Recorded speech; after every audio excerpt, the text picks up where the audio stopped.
you've ever watched some videos on triads, I think almost all the time they're focused for beginners, but they usually will explain the entire system of the caged system. Now, if you don't know anything about the caged system and learning triads are basically the exact same thing.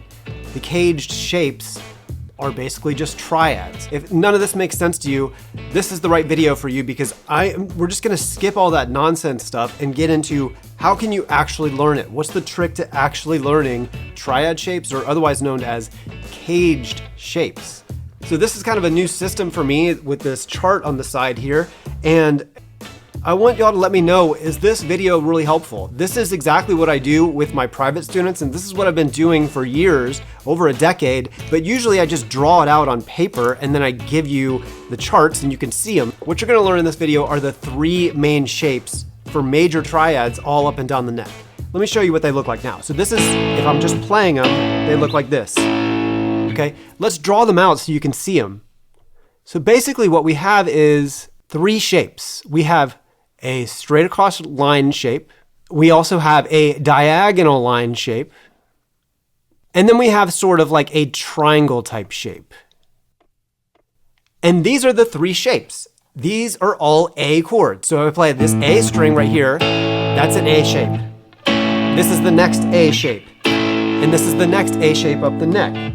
So literally that's the first thing you should try, is just try to play these 3 triads and get used to saying A in your mind. Say A, say A, say A, say A, say A. That's absolutely the first place that you should start. If you've got a looping pedal, this is the best next step, is to try to play like some kind of bass pattern or some kind of groove where you can practice this in rhythm. A really easy way to do it is if you have a pedal board like I do, I can use this bass pedal setting, which turns my guitar basically into a bass. It just drops it down an octave. And the groove that I'm doing is just playing the notes from the A triad. So the notes here are A, E, and C sharp. Now the most important 2 notes are the A and the E. So I'm kind of just going back and forth between those 2. Now I've already set up this drum loop, and I'm just playing on top of it, going like this. Boom.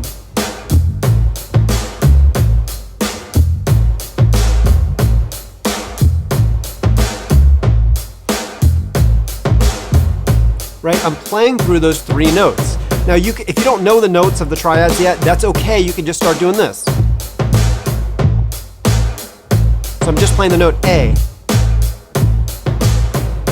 And then on top, we'll add the shapes.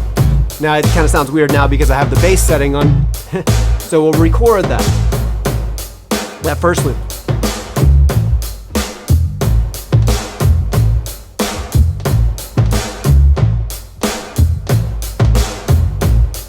And then here it is. Now we can practice our triads with the groove. 3, 4, and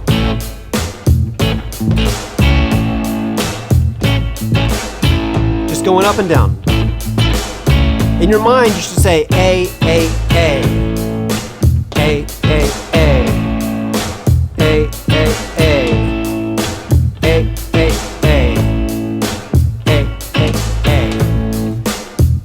This is just an exercise, right? When you practice this with a groove and you get your hands on the guitar, that's when things start to actually get into your brain and you can actually remember it. Now, like I said, those are the only 3 shapes that you need to learn for major chords on this string set. Let me explain that further by showing you what it looks like on D.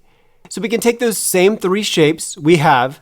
Remember, we have the straight across line, we have the diagonal line, and then we also have the triangle type shape. Now these are the same 3 shapes that we played for A triads, but see how they're not in the same spot. These are, if we take this now, the triangle shape is here, and this is a D triad. This is the next instance of the D triad with the straight across shape, and then finally the diagonal shape. Okay? So quickly, let's do that same exercise. What we're gonna do here is just record in a quick bass line for the D chord. And an easy one to do is just going back and forth between D and the A string. So let's just go ahead and pull up our drums. Okay, and let's hit record. 1, 2, 3, 4.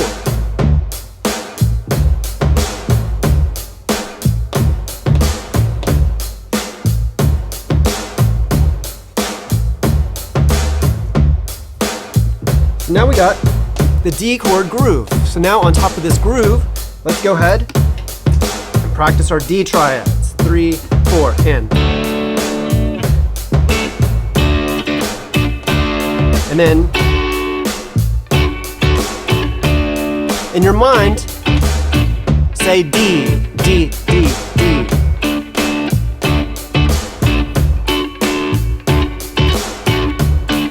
Let's go back to our A's and practice those. A.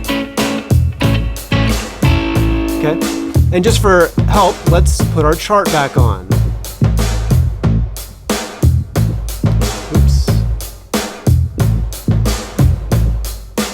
Try to get rid of that one dot there. Let's just leave it. I can't get rid of it. A. A.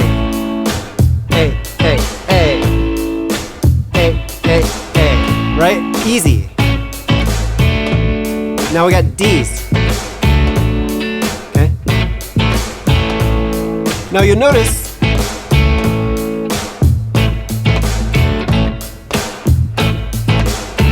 those D triads sound really good. Going back to that A. D, A. A, A, D, A. We'll do it up here. So let's put both of those back on the chart. And then you can practice just staying on the A groove, but now we're going back and forth between those A and D triads. We're playing A, A, A, D, A. A, A, D, A, A, A, D, A, in these positions.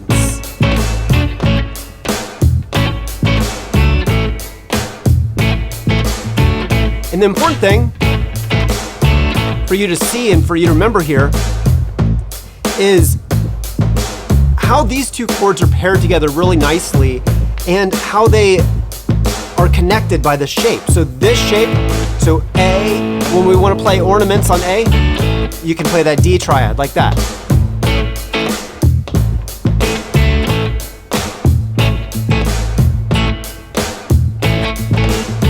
So if you're just playing in an A groove with your friends, you can add that D triad on top. So now we're getting used to these shapes on that string set.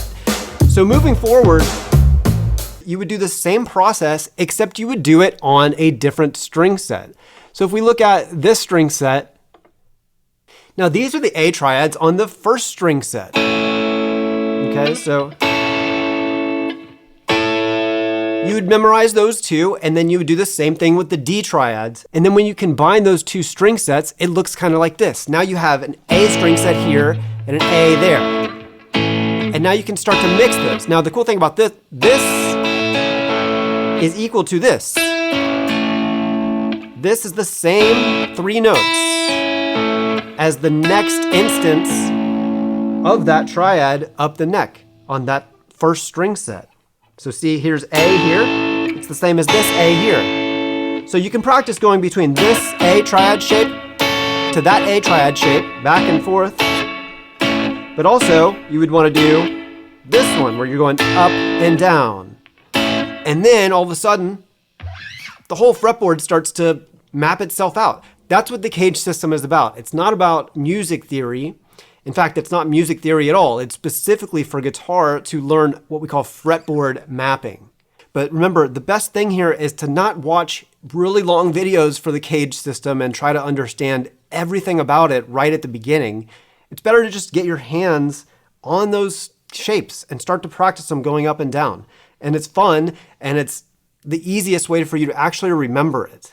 All right? Let me know what you think about this style of video. I can make a ton more about this if this is helpful for y'all. See y'all in the next one.